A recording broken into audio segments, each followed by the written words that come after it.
27 जुलाई 2020 में new education policy को implement किया गया था। लेकिन आपको बता दें जेके बोर्ड के अभी तक जो है वहां पर इम्प्लीमेंट नहीं की गई है। लेकिन आपको बता दें कि केबी स्कूल और नवोदय विद्यालय स्कूल में जो है ये न्यू एजुकेशन पॉलिसी को इम्प्लीमेंट कर दिया गया है। उसको लेकर क्या क्या फायदे हैं उसको लेकर आज ज्योतिपुरम केंद्रीय विद्यालय स्कूल के जो प्रधानाचार्य हैं उनके द्वारा क्या कहा गया है, सुनिए इस खबर में। एनईपी नेशनल एजुकेशन पॉलिसी 2020 का जो 3 साल पूरे हो गए हैं, उसी के उपलक्ष्य में आज ये प्रेस कॉन्फ्रेंस बुलाया गया है। और साथ में ही इसी को लेके 29 तारीख को प्रगति मैदान दिल्ली में हमारे माननीय प्रधानमंत्री एक उद्घाटन भी करेंगे अखिल भारतीय शिक्षा समागम।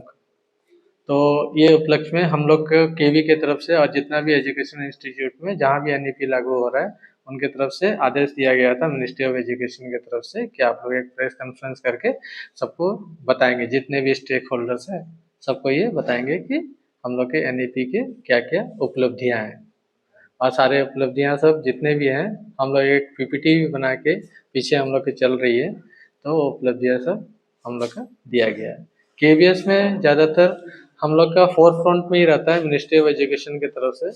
तो जब एनईपी लागू हुआ था तो हम लोग के जो एडमिशन का जो क्राइटेरिया था वो 6 साल से क्लास 1 में एडमिशन शुरू हुआ, ये चेंजेस हुआ। अभी फिर हम लोग का बाल बाटिका भी शुरू हो गया, जिसको हम लोग नॉर्मली अगर बोले तो नर्सरी एलकेजी यूकेजी वाला जो एडमिशन है वो सब पिछले साल में सिर्फ 50 केवीएस में हुआ था और जम्मू रीजन में केवी नंबर 1 उधमपुर और श्रीनगर में हुआ था। और इस साल में 450 केवीएस में हम लोग का बाल बाटिका खुला है।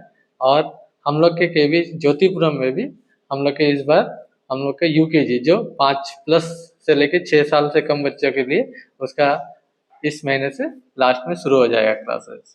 इस तरह के बहुत सारे हम लोग का एक्टिविटीज सब हम लोग का किया जाता है एनईपी की तरफ से, जैसे निपुण भारत हो गया है, हम लोग का बाल बाटिका, निपुण भारत, पीएम ई विद्या, इस तरह के बहुत सारे इनिशिएटिव जो एनईपी का जितना भी लक्ष्य सब है उसको पूरा करने के लिए हम लोग केवी इसमें अग्रसर है। और साथ में ये भी बोला गया है कि जितना भी नया टेक्नोलॉजीज है उसको आप लोग यूज़ करिए, आपका इंफ्रास्ट्रक्चर को बिल्ड करिए। तो टेक्नोलॉजीज की बात करें तो हम लोग के यहाँ इंटरेक्टिव बोर्ड्स परचेज करने के लिए बोला गया, तो करीबन 12,000 केवीज में इंटरेक्टिव पैनल सब और इंटरेक्टिव बोर्ड सब परचेज किया गया है। अटल टिंकरिंग लैब जो जिस रूम में हम लोग अभी ये कर रहे हैं, इससे बच्चे लोग के लिए छोटा छोटा किट सब वो लोग बनाते हैं और उनका प्रोजेक्ट सब होता है। और ये किट हम लोग को नीति आयोग की तरफ से करीब 20 लाख रुपया का ग्रांट मिला था, जिसको हम लोग इस्तेमाल करके सारे बच्चों को बताते रहते हैं। तो इस तरह का बहुत सारा एक्टिविटीज सब हम लोग कराते हैं नेशनल एजुकेशन पॉलिसी को बढ़ावा देने के लिए। मैं जवाहर नवोदय विद्यालय रियासी से, और हम लोगों ने बहुत सारे बदलाव इन 3 सालों में किए हैं after the inculcation of national education policy 2020। बहुत सारे चेंजेस आए हैं टेक्नोलॉजी में भी, एजुकेशन में भी।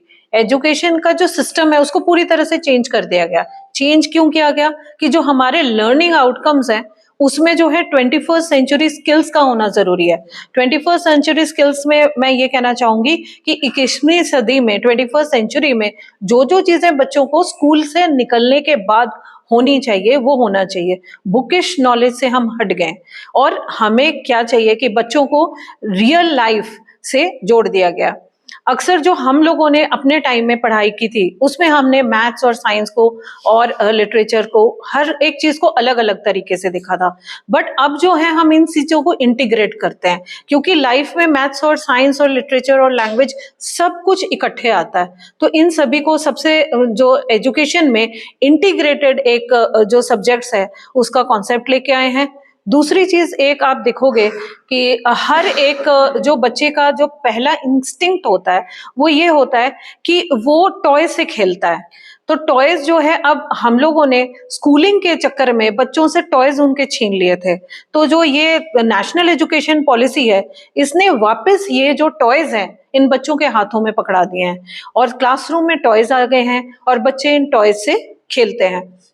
तो इसी तरह से स्टोरी टेलिंग, मतलब पहले हमें ये हमेशा लगता था कि स्टोरीज हम सिर्फ दादी नानी से सुन सकते हैं, बट अब सिर्फ हिंदी का टीचर, पंजाबी का टीचर, डोगरी का टीचर या इंग्लिश का टीचर ये ही स्टोरीज नहीं सुनाता है। अब मैथमेटिक्स को भी हमने स्टोरी से कनेक्ट कर दिया है।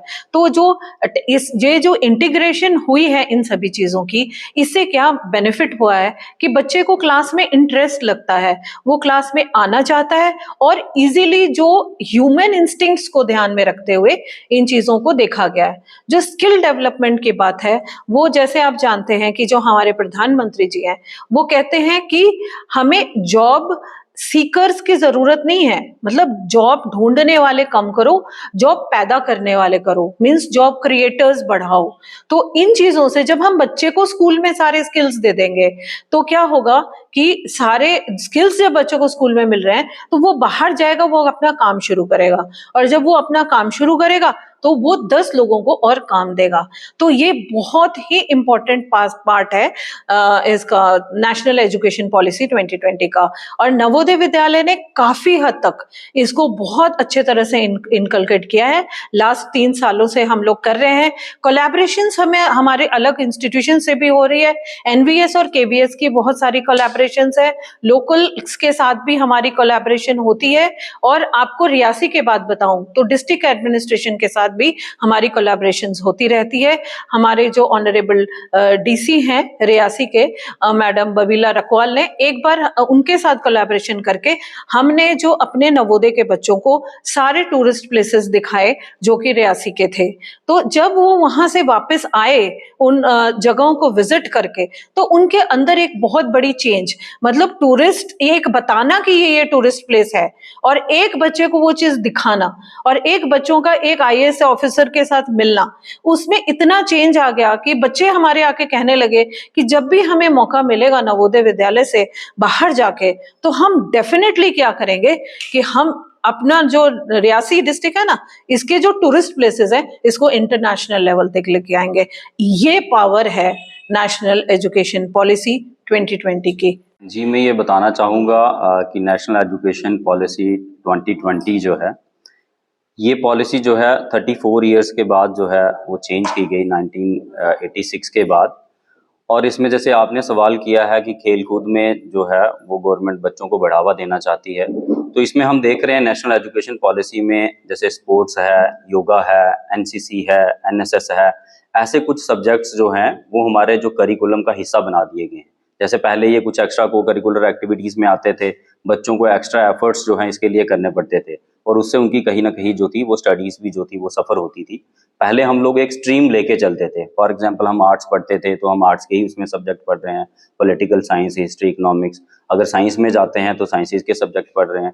लेकिन अभी क्या कर रही है, जैसे मैम ने आपको बताया कि चीज़ों को इंटीग्रेट कर दिया है। अभी पॉलिटिकल साइंस पढ़ने वाला जो है अगर उसको फिजिक्स में इंटरेस्ट है तो वो फिजिक्स भी पढ़ सकता है, अगर उसको स्पोर्ट्स में इंटरेस्ट है तो वो साथ साथ में स्पोर्ट्स को चला सकता है, योगा को चला सकता है। चूँकि मैं पॉलिटिकल साइंस का असिस्टेंट प्रोफेसर हूँ तो मैं यहाँ पे थोड़ा कोट करना चाहूँगा। प्लेटो ने एक बात कही है कि there should be functional specialization. जिस चीज़ में हम ऑलरेडी अच्छे हों तो अगर उसी चीज़ को हम स्टार्टिंग से ही अगर प्रमोट करेंगे, उसको वैसे शेप करेंगे तो रिजल्ट्स होंगे वो बहुत ही ज़्यादा डिफरेंट होंगे। तो आप देख रहे हैं कि हमारा आज का यूथ जो है वो कहीं ड्रग्स में जा रहा है या किसी गलत चीज़ों में जा रहा है। तो अगर ऐसी एक्टिविटीज़ जो थी वो right from the day one अगर उसको हम एक क्लास फर्स्ट से ही उन चीज़ों की तरफ लेके चले जाएंगे तो क्लासरूम लर्निंग जो है वो बहुत ज़्यादा इंटरेस्टिंग हो जाएगी और वो कभी भी अपनी लाइफ में कभी फेल नहीं हो पाएगा। गवर्नमेंट जो है वो स्किल्स के ऊपर जो है वो ज़्यादा ध्यान दे रही है। मैं अपनी एक बात बताऊँ, रिसेंटली मैंने लास्ट जनवरी में एक नेशनल वर्कशॉप अटेंड की, एनएसएस की वर्कशॉप चंडीगढ़ में। तो वहाँ पे वो 1 हफ्ते की वर्कशॉप थी और आप इमेजिन नहीं करोगे वहाँ पे एक भी थ्योरी सेशन नहीं हुआ, एक भी पीपीटी वहाँ पे नहीं करवाई गई। जो भी लर्निंग करवाई गई वो प्रैक्टिकली करवाई गई और इतना हमने एंजॉय किया और ऐसे मतलब खेल खेल में बहुत सारी चीज़ें हमने सीख ली। तो ऐसे ही न्यू एजुकेशन पॉलिसी जो है दैट विल बी, मैं ये कह सकता हूँ कि ये एक वंडर की तरह है अगर इसको हम प्रॉपरली इम्प्लीमेंट कर पाए। तो वैसे केवीएस और एनवीएस जो है उसमें बहुत अच्छा काम कर रहे हैं। अभी स्टेट बोर्ड की तरफ से इसको इम्प्लीमेंट नहीं किया गया, होप कि वो भी इसमें जल्दी से इसको इम्प्लीमेंट करेंगे और अच्छा चलेगा। Thank you. हमारे गवर्नमेंट स्कूलों में पहले पुराने ज़माने में भी बच्चे बड़े प्ले वे मेथड से पढ़ते थे, छोटी छोटी गोलियों से पढ़ाते थे, छोटे छोटे खिलौने बनाते थे। आज वो दोबारा ज़माना आ गया है। अभी हमारे गवर्नमेंट स्कूलों में इम्प्लीमेंट नहीं हुआ है ये न्यू पॉलिसी ऑफ एजुकेशन, शायद इस साल से हो जाए। लेकिन फिर भी वोकेशनल ट्रेनर आगे हमारे पास आईटी लैब्स हैं, क्या नाम इसका, रिटेल दूसरा है अटल टिंकरिंग लैब है, ऐसे साइंस की लेबॉर्ट्री है, वो तो पहले से चल रही है। लेकिन जो वोकेशनल स्किल्स जो दे रहे हैं ना, इससे बच्चों को बहुत बेनिफिट है। पहले एजुकेशन क्या थी, खाली ओनली रीडिंग राइटिंग मैथमेटिक्स थी। आज बच्चों को प्रैक्टिकली बताया जा रहा है, कैरिकुलम में बड़ी तब्दीली आ गई है और गवर्नमेंट आस्ता आस्ता ये गवर्नमेंट स्कूलों में ला रही है चेंज। तो इससे बच्चों को बहुत बेनिफिट मिलेगा, क्योंकि आज वो जमाना आ गया है, बच्चे अनएम्प्लॉयमेंट बड़ी ज़्यादा बढ़ गई है। बच्चे, हर एक बच्चा सोचता है मैं गवर्नमेंट जॉब लूँ, लेकिन ये किसी के माइंड में नहीं है कि मैं कोई स्किल डेवलप करूँ, बाहर जाकर मैं ये खुद भी काम करूँ और लोगों को सिखाऊँ। तो ये न्यू पॉलिसी ऑफ एजुकेशन में ये चीज़ें आ रही हैं, ये बहुत ही बेनिफिट है बच्चों के लिए। तो इससे बच्चों को ज़्यादा अपना रोजगार भी मिलेगा और स्किल भी डेवलप होगी, इससे काफ़ी बेनिफिट मिलेगा।